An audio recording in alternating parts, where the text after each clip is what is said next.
Это днем тут не встретишь людей, а вечером от них не бывает отбоя. Парк «Шелковый путь», открытый в конце прошлого года, самая популярная зона отдыха людей. Сюда приезжают жители со всей республики. Вот только отдыхать культурно умеют не все. С заходом солнца здесь появляются вандалы.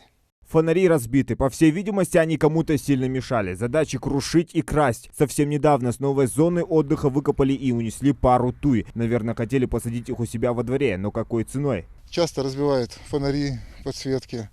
Вот совсем недавно, в четверг, вот эти фонари тоже были полностью раскурочены. Нам пришлось их заменить.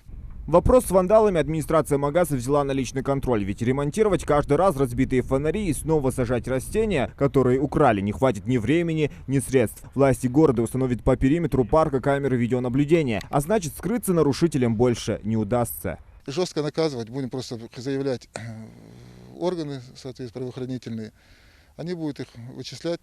Но вандалы отметились не только в столице. К примеру, в Сунже в Международный день бокса после мастер-класса от именитых спортсменов республики под вечер украли грушу. Вопиющая наглость, которую оправдать не получается. Благо пропавший трофей удалось найти сразу на следующий день.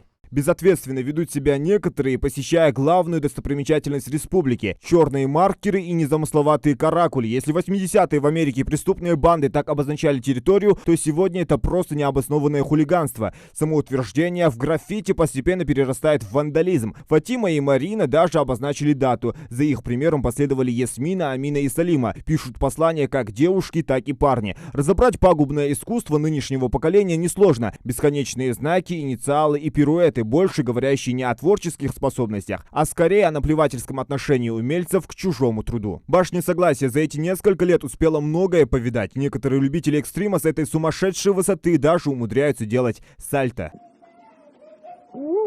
Такие любители акробатики всю серьезность последствий явно недооценивают. Способ самоутверждения или все ради эффектного видео для Инстаграма. В любом случае риск не оправдан. Задуманные кадры могут стать роковыми для юных блогеров. Понять людей, которым приходит в голову расписываться на камне, сложно, когда давным-давно придуманы бумага и ручка. Реставрация испорченного камня обойдется недешево. Около 40 тысяч уходит на одну стену балкона. Если в этом случае хоть как-то можно исправить ситуацию, то многовековые памятники не спасти ни за какие деньги. Дорога в горную часть Ингушетии на каждом шагу отмечена чуть ли не паспортными данными тех, кто здесь побывал. Надписи будто дорожные указатели, да только ведут они в неизвестность.